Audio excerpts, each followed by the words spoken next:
Fala galera, beleza? Vamos para mais uma aula, né? O tema de hoje é soluções e simbora. No roteiro da aula a gente vai passar por certos pontos importantes: análise dimensional, tipos de concentração, diluição, mistura de soluções, coeficiente de solubilidade e tipos de solução.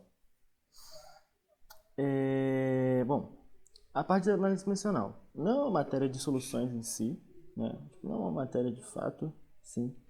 Mas é um ponto muito importante porque vai facilitar o nosso estudo, porque a análise dimensional, o que ela trata? Ela trata de analisar as dimensões. O que são isso? Né? São as unidades das funções que a gente vai ter na nossa vida dentro da química. Então a análise dimensional ela vai ver as unidades de constantes, ela vai poder te ajudar na hora de converter unidades, né? Para você não ficar só no decoreba, para você entender como é que realmente você vai alterar as coisas. Bom, na análise dimensional, ela existe, tipo, 7 unidades fundamentais. O metro, quilo, segundo, ampere, Kelvin, mol e a candela, que não é tão importante pra gente, né? Foi o que eu coloquei aqui na tabelinha. Né? E a partir dessas 7 unidades fundamentais que a gente tira todas as outras unidades. Então, tipo, o joule a gente vai tirar daí, né? A gente vai tirar o coulomb daí, vai tirar newton. Tipo, todo o resto das outras unidades vão ser retiradas dessas 7 fundamentais. Isso ajuda bastante na hora de prever função, prever fórmula e coisas do tipo, né? Uma coisa importante é esse princípio da homogeneidade, né? Para que serve ele? Né? E o que ele fala? Ele fala que as unidades, né, do lado esquerdo de uma função tem que ser igual às unidades do lado direito, né? Porque se é uma igualdade, a igualdade não termina só no número, a igualdade também vai para a unidade. Então como que a gente consegue ver isso, né? Tipo, a unidade das constantes geralmente é para isso, para você poder equilibrar essas unidades e poder chegar, né, tipo, nessa igualdade. E, tipo, coloquei aqui o exemplo da constante universal dos gases, né, que a gente estava vendo bastante há um tempinho atrás, a equação do PV/nRT.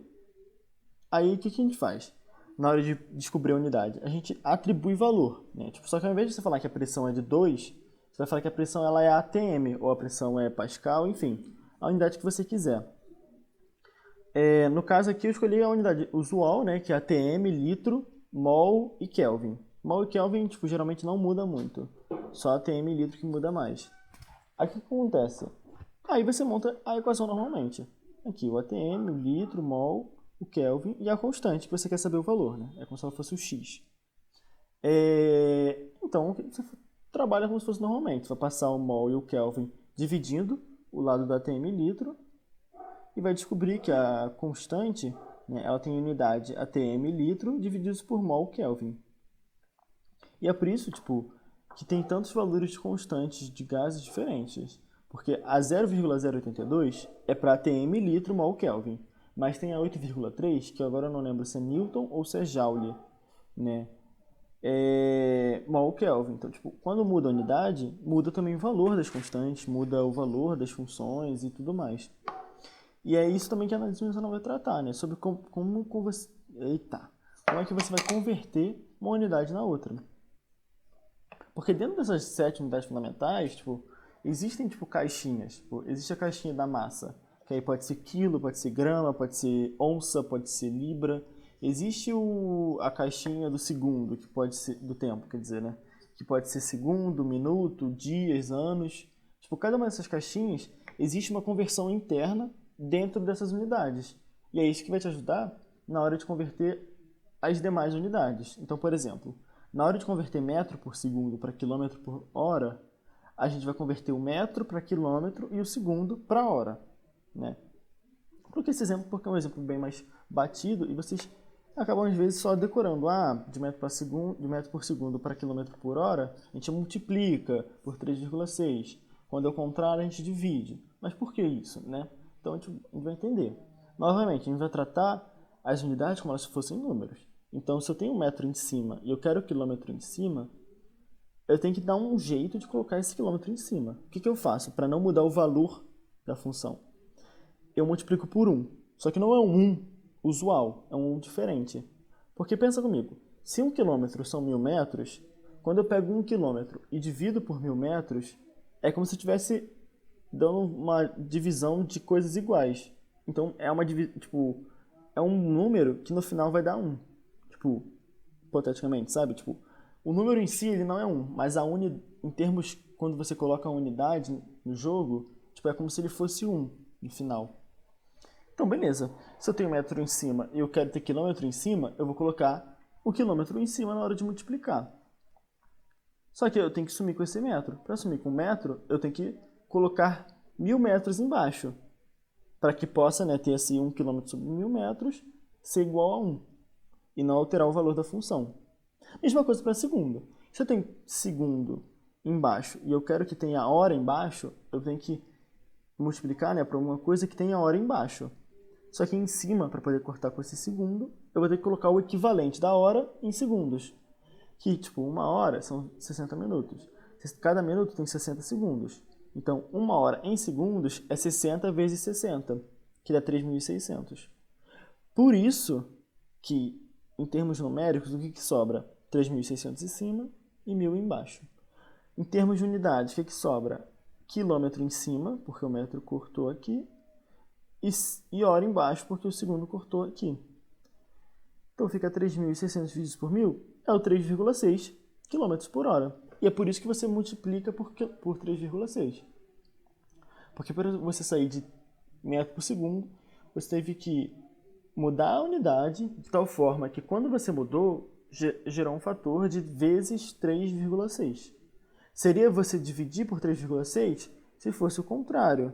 Se esse 3,6 viesse tipo 1 sobre 3,6, que é quando você vai transferir de km por hora para metro por segundo. Beleza? É uma matéria que vai ajudar bastante nos próximos conteúdos que a gente for ver, né? Porque eles trabalham bastante com essa questão da unidade. Né? E principalmente agora que a gente vai ver soluções, as próximas matérias, né? Que é cinética, propriedade coligativa, eletroquímica e equilíbrio, trabalham muito, muito, muito com concentração, tá? Então, prosseguindo. Vão ser 2 slides de tipos de concentração, só para vocês terem uma noção, né, dos tipos que existem, que são mais cobrados, as unidades e tudo mais. Bom, a gente começa com a molaridade, que é a quantidade de mol por volume. A unidade convencional dela, né, é o mol por litro. Né? É interessante a gente notar que essas unidades aqui não necessariamente são sistema internacional, elas são só unidades que elas são definidas, tipo, você faz a concentração desse jeito porque é o que você quer, ou mais cômodo, né? Tipo, mas com certeza vai se aplicar o mesmo conceito, né? Se eu quisesse transformar a molaridade em sistema internacional, mol, né? Ele é sistema internacional, apesar de ele não estar nas 7 unidades fundamentais. Mas litro não é. Então você transformaria litro em metro cúbico, que em metro cúbico é a unidade do SI para volume, beleza? Mas a molaridade, em suma, é mol por litro, tá? Concentração simples, ela é um pouco mais difícil, não o conceito, porque o conceito é o mesmo da molaridade, só que você troca mol por massa. A questão é que você nunca é forte, né? Que você não tem, às vezes tem certeza sobre qual é a unidade, porque ela pode ser tanto grama por litro quanto grama por mililitro, né? Vai depender da questão. E eu já me deparei com algumas questões que não falavam se era litro ou mililitro. Realmente fica uma dúvida, é um pouco mais complicado. Questões assim, você tem que tomar mais cuidado e analisar. Se fosse litro, daria quanto? Se fosse mililitro, daria quanto? E você vai ter que comparar. A sorte é que geralmente questões assim caem em exames objetivos. Então existem as alternativas lá para você escolher. Então é claro que uma resposta com grama por litro vai ter um valor muito diferente do grama por mililitro. Então você consegue ter uma certa noção do que a questão estava querendo que você trabalhasse, beleza? Aí vamos entrar na molaridade. É bem parecido com a molaridade, só que é diferente, óbvio. Né? Ela trata da... Só que ela é em especial, por quê? Porque a definição dela não pode mudar. Ela só tem uma unidade e tem que tomar cuidado. A gente vai ver melhor quando for ver propriedade coligativa, né? Porque ela aparece bastante. É a quantidade de massa do soluto, que é o que está dissolvido, divididos pelo volume, quantidade de massa do soluto em quilos, divididos pelo volume do solvente em litros, tá? Então, enquanto a molaridade é mol por volume total, concentração é a massa por volume total e a massa em gramas, né? A molalidade vai ser a massa do soluto em quilos pelo volume do solvente em litros. Para a gente não faz tanta diferença o volume do solvente, porque a gente trata que o volume do solvente é o volume total, é o volume da solução e tudo mais. Mas na vida real, o volume é uma coisa bem mais complicada, né? Porque vamos pensar, o que é volume? Volume é o quanto a matéria ocupa o espaço. Só que isso vai depender da geometria, da quantidade, das ligações intermoleculares, depende de uma série de coisas. Então, não é exatamente assim, né? A gente vai ver mais adiante, quando for ver misturas, diluição, o volume não soma na vida real. Ele tem umas certas alteraçõezinhas por conta desses fatores. Mas a gente vai assumir, para facilitar as contas, né, e porque também não é o nosso foco, que volume soma 100% sem nenhuma alteração, beleza? Aí tá, a gente vai entrar na parte por milhão, parte por bilhão. Bilhão, né? É um tipo de concentração que não tem unidade. Por quê? Porque ele usa a mesma unidade em cima e embaixo da divisão, né? Então é como se fosse um mol divididos por mol, grama divididos por grama, litro divididos por litro. O que ele trata? Ele trata de soluções muito diluídas. Porque o que isso significa? É uma partícula de CO2, por exemplo, para 1 milhão de partículas de ar. Então é como se a gente tivesse uma divisão de uma partícula divididos por 1 milhão de partículas, né? Como se fosse o volume total, sabe?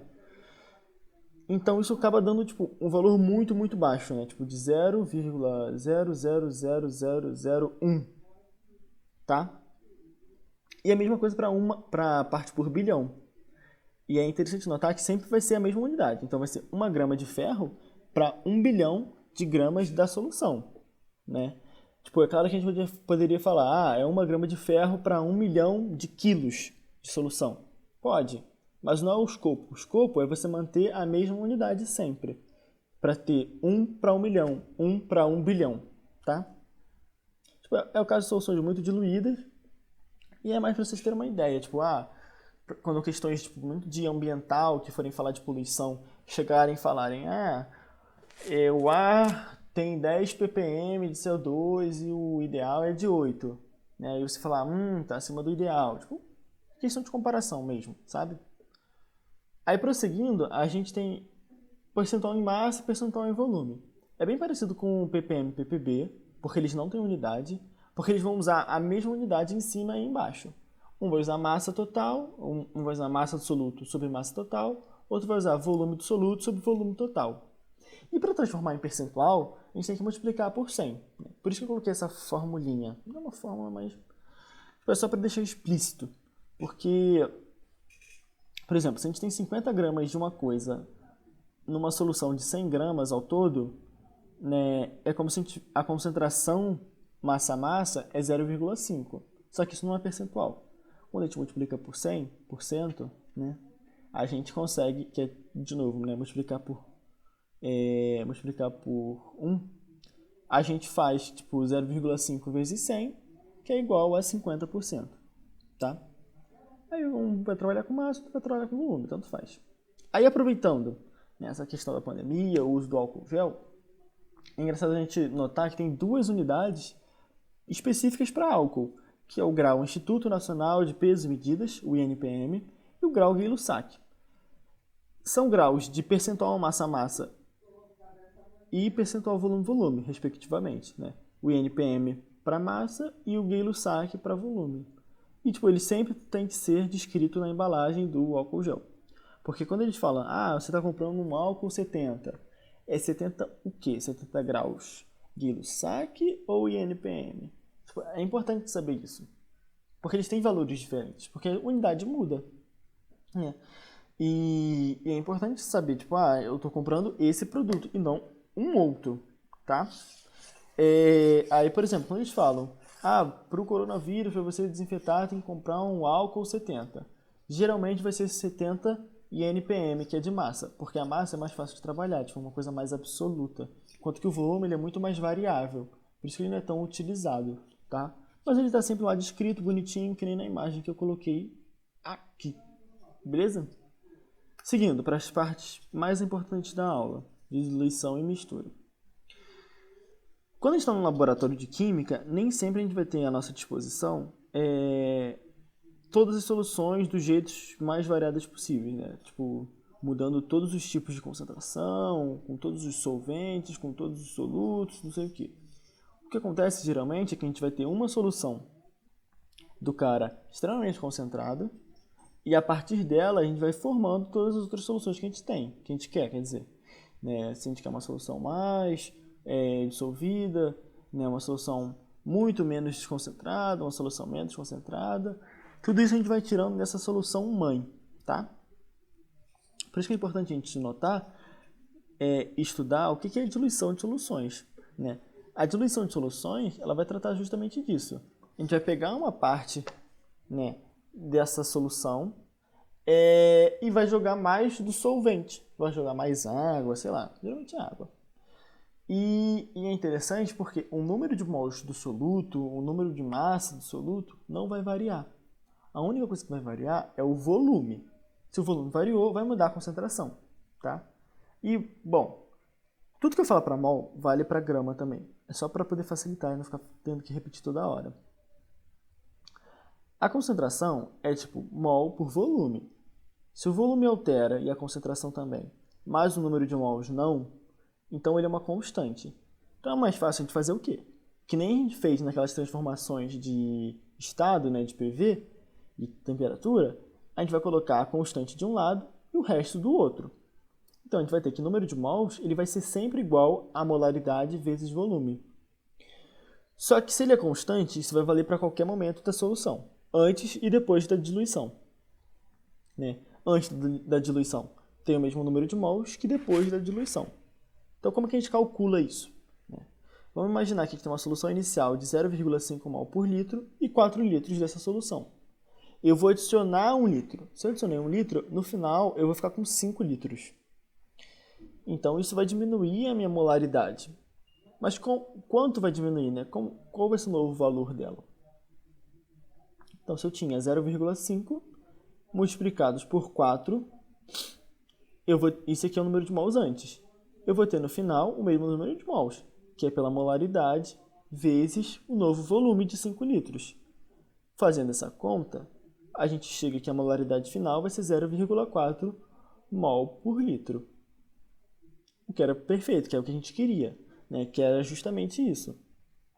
A gente diluir para poder diminuir a concentração. Mas geralmente eles vão perguntar, beleza, eu tenho tal solução, né? Porque é o exemplo mais prático para o laboratório. Eu tenho tal solução e eu quero formar uma solução com a concentração tal. Quanto de água eu tenho que jogar nessa solução inicial para que chegue no estado que eu quero, né? Aí eu coloquei esse exemplozinho aqui.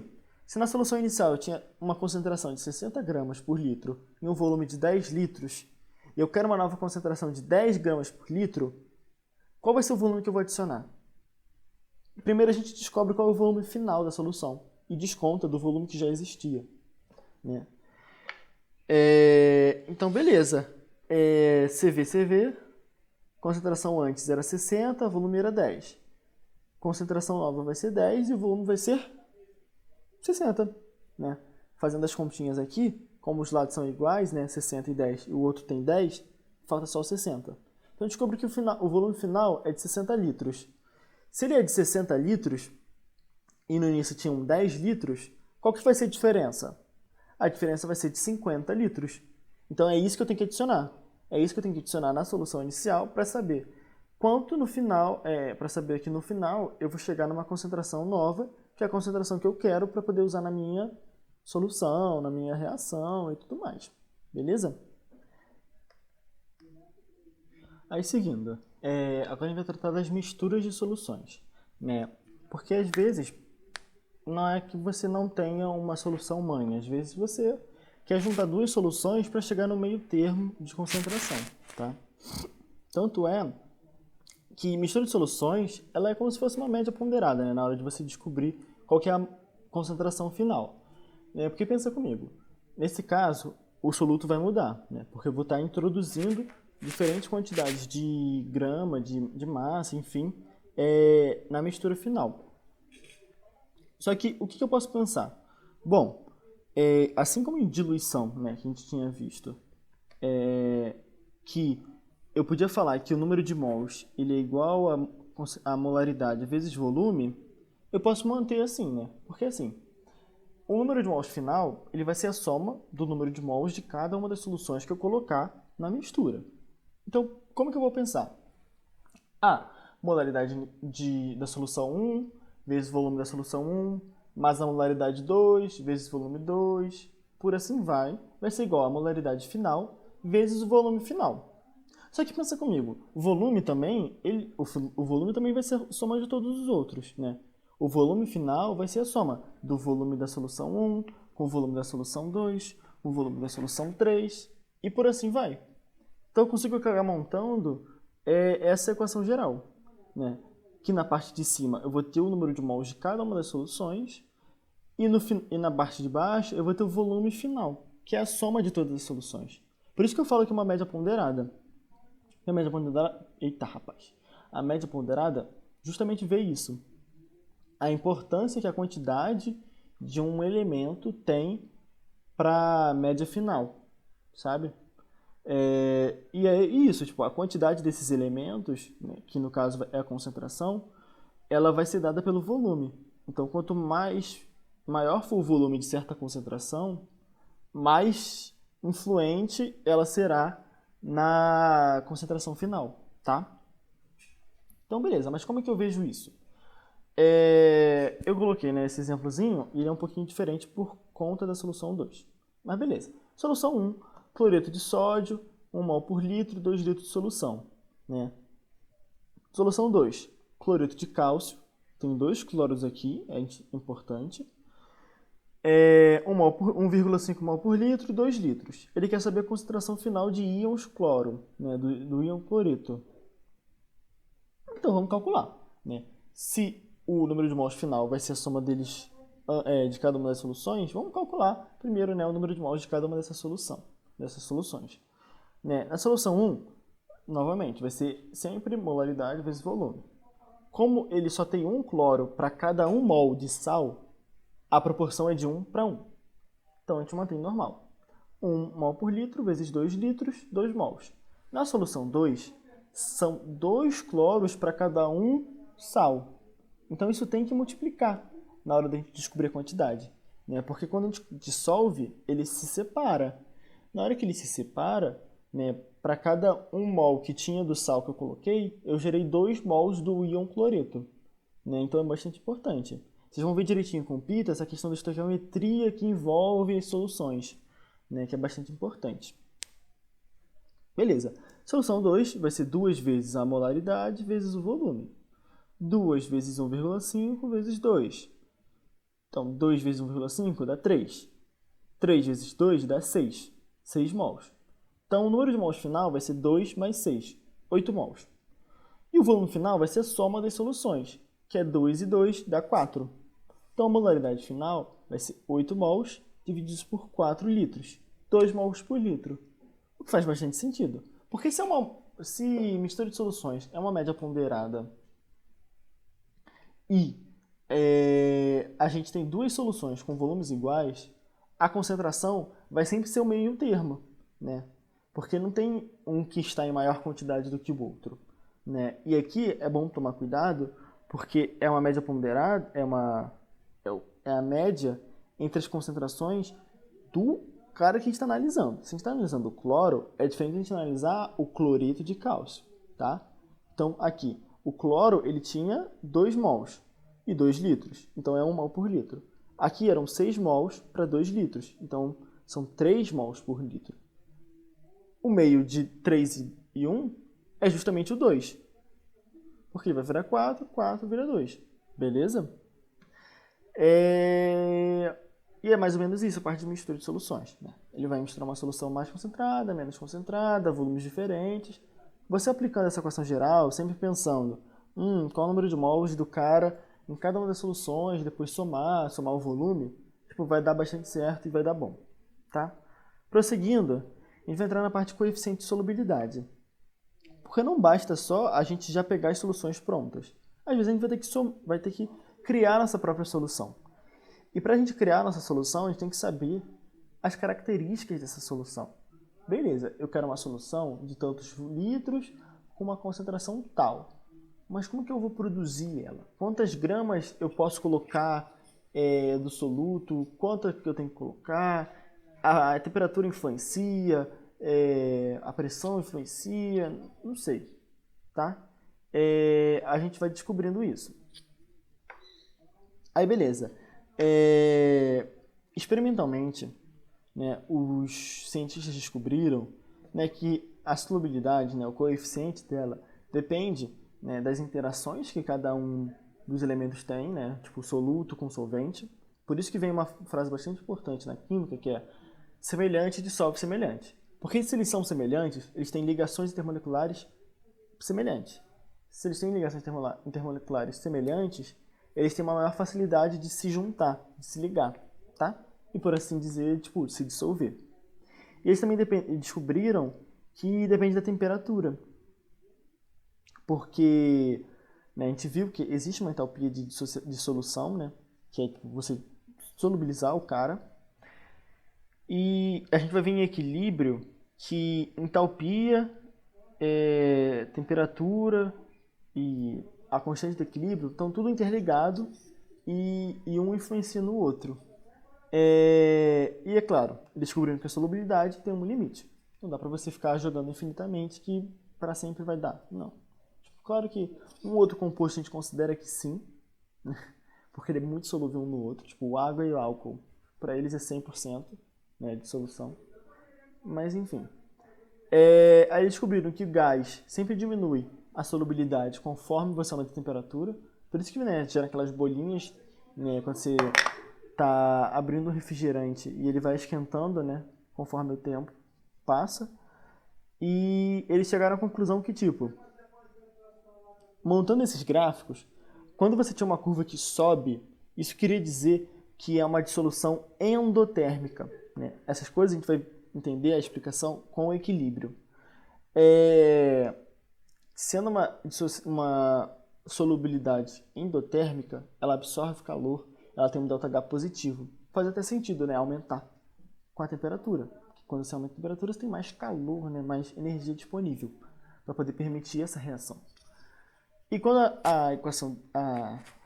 o gráfico descia, era uma entalpia negativa, era uma dissolução exotérmica, tá? Porque liberava calor. É muito difícil a gente ter uma curva reta. A curva do cloreto de sódio, né, que a gente vê aqui, ela tenta, só que a gente vê que no finalzinho ela dá uma subida. É bem de leve, né? Mas geralmente não tem nenhuma curva reta. Aí, depois aqui um exemplo de gráfico, aqui um exemplo de uma tabela de solubilidade. Coeficiente de solubilidade e solubilidade são semelhantes. O coeficiente ele é a solubilidade máxima, né? Tipo, porque solubilidade é tipo, é uma medida de concentração. O coeficiente de solubilidade é como se fosse essa medida no limite que o solvente permite, tá? E é sempre muito importante vocês terem noção da unidade. Porque aqui, solubilidade geralmente vai estar em grama por litro, enquanto que o coeficiente vai estar em grama por 100 ml da água. Então, uma coisa é eu falar 10 gramas por litro. Outra coisa é eu falar 10 gramas a cada 100 ml. Continua sendo uma medida de concentração? Continua. Mas se a gente fosse transformar essa segunda, né, de grama em 100 ml para grama por litro, a gente vai ver que o valor não é o mesmo. 10 gramas por litro não é a mesma coisa que 10 gramas a cada 100 ml. O que a gente vai pensar? Beleza, são 10 gramas a cada 100 ml. 1 litro são 1000 ml. Então, quantas gramas vão ter em 1 litro? A gente faz uma regra de 3. 10 para 100, x para 1000. Como aqui multiplicou por 10, aqui vai multiplicar por 10. Então a gente vai descobrir que a concentração na real, né, de 10 gramas em 100 ml é de 100 gramas por litro, que é diferente do que eu tinha falado antes de 10 gramas por litro, tá? Então toma cuidado sempre, sempre analisa a unidade para poder não errar besteirinha, beleza? E esse gráfico, né, do coeficiente, ele nos ajuda a tipificar as soluções. Porque assim, a gente consegue encontrar as diferentes soluções dentro desse gráfico. Se eu tenho uma solução a tantos graus com uma determinada concentração, ela vai estar em algum lugar do gráfico. Ela vai estar acima do gráfico, ela vai estar na linha, ou ela vai estar abaixo da linha.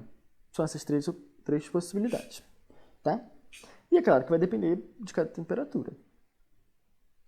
Por exemplo, se eu tiver uma solução de a 100 graus Celsius, né, aqui, nessa reta, que tenha uma concentração de 250 gramas a cada 100 ml, né? Toma cuidado. Então ela vai estar 250 gramas, 100 graus, aqui, ela vai estar nesse ponto. Se ela está nesse ponto, ela está exatamente em cima da curva. Se ela está em cima da curva, ela é uma solução saturada. Por quê? Porque a concentração ela vai estar no limite que o solvente permite. Ela vai estar no limite que o coeficiente de solubilidade descreve, tá? Agora, se eu tivesse essa mesma solução, só que ao invés de 250 eu tiver 100, para a mesma temperatura de 100, olha só onde eu vou estar aqui embaixo, até perto desse pontinho aqui. Estando aqui embaixo, eu estou abaixo da curva. Se eu estou abaixo da curva, eu não coloquei soluto suficiente para chegar no limite. Então eu posso colocar mais. Se eu posso colocar mais, a gente fala que é uma solução insaturada, beleza? Agora, existem soluções que a gente consegue enganar, né? Como que a gente faz isso? Vamos pensar. Estou aqui com 250 gramas a cada 100 ml numa solução de 100 graus. Então eu estou aqui em cima da curva. Para ele, está tudo bem. Ele aguenta essa quantidade. Só que agora, se eu for diminuindo paulatinamente, gradualmente, de forma cuidadosa, de forma devagar, são todas essas palavras assim que dão uma ideia de um processo delicado, eu consigo enganar a solução, eu consigo esfriá-la, né? Então, por exemplo, vou esfriar até aqui 60 graus, então eu vou estar nesse ponto, eu vou estar acima do gráfico, eu consigo enganar a solução para que ela possa aguentar essa quantidade de soluto. Então, o que antes o limite era alguma coisa perto de 100 gramas a cada 100 ml, eu consegui colocar 250. A gente chama essa solução, né, que estão acima da curva, de soluções supersaturadas. Elas são soluções muito delicadas, que elas são feitas dessa forma. A gente está com uma solução com uma concentração alta, numa temperatura alta, a gente vai esfriar de forma devagar para poder enganar. Só que qualquer coisinha, né, se eu bater nela, se a temperatura cair ou subir muito mais rápido do que o normal, a solução vai falar, pô, peraí, tu tá colocando mais soluto do que eu posso nessa temperatura. E ela faz o quê? Ela vai precipitar, né? É por isso que tem, tipo, sei lá, no Nescau. Você vai colocando muito Nescau no leite, chega uma hora que no final, no fundo, você vai ver o Nescauzinho lá, tipo, meio úmido. E por que isso? Porque ele precipitou, ele virou corpo de fundo, né? Porque você colocou mais Nescau do que o leite permitia, né? Do que o leite aguentava. Então, por exemplo, quando você está com uma solução em cima desse gráfico, em cima da curva, ela pode ser uma solução saturada, com ou sem corpo de fundo. Se ela for com corpo de fundo, o que isso significa? Significa que em algum momento do preparo, você colocou mais soluto do que ela permitia. Se ela for uma solução sem corpo de fundo, você colocou exatamente a mesma quantidade do que ela permitia. Entende? Então, geralmente, soluções supersaturadas, elas acabam virando soluções saturadas com corpo de fundo, porque, eventualmente, alguma coisa vai alterar aquele estado de equilíbrio e vai fazer com que o excesso precipite. Então, assim, no nosso exemplo, de 250 gramas a cada 100 ml, numa temperatura de 60 graus, gente está nesse ponto. Se eu perturbar exatamente o que a coluna que está em cima do gráfico, essa coluninha aqui, vai ser a quantidade que vai precipitar na solução, né? Então, se eu tenho 10 gramas, tipo, se eu estou uma unidade acima do gráfico, vai ser uma unidade que vai precipitar na hora que eu perturbar a solução, tá bom? Algo era mais ou menos isso. Tipo, as questões geralmente giram em torno de mistura e de diluição. A parte de análise dimensional foi mais para vocês terem uma ideia, porque vai ajudar muito nas questões, nas matérias que a gente vai ver para frente, né? Que eu vou falar, gente, é muito mais fácil você resolver por análise dimensional, porque aí você vai fazer isso, isso e isso. E às vezes a questão, tipo, quando eles colocam unidade nas respostas, você consegue eliminar várias questões, vários enunciados, porque eles estão com unidade errada. O cara pediu um sistema internacional e tem um outro sistema. Ou o cara pediu temperatura e não tem nenhuma unidade de temperatura, sabe? Tipo, ajuda bastante quando tem matérias que você não sabe tanto e você, tipo, sabe uma coisa ou outra que está dentro da questão que te ajuda no final a resolver. A parte de tipos de concentração foi mais para vocês terem uma noção das unidades, das concentrações que existem. E essa parte do coeficiente e do tipo, ela cai, mas não cai tanto quanto mistura e diluição, que é realmente o foco com essas questões matemáticas, porque ajuda, né? Porque facilita na hora de fazer um exercício, não ser um exercício puramente teórico, né? Coeficiente e tipo ajuda, né? Tipo, eles conseguem fazer exercícios práticos, né, de conta, mas menos do que aquelas outras duas. Ainda assim é importante, principalmente esses conceitos, e sempre se atentar à unidade, tá bom? Sempre tomar cuidado com a unidade, é real, de verdade. Mas é isso, só qualquer coisa, é só falar comigo. A listinha eu que fiz, então por favor dê um feedback, né? Ela pode estar trabalhosa, porque essa matéria é trabalhosa, é de fazer conta, é de você ver a unidade, transformar a unidade, de você fazer essa continha do MV, a continha, né, da ponderada, da média ponderada, mas eu acho que eu consegui dosar bem, em quantidade e dificuldade, mas qualquer coisa, fala comigo, dá o feedback, porque é realmente muito importante, tá? No mais, eu acho que é isso. Aguardem os próximos capítulos. Beijos.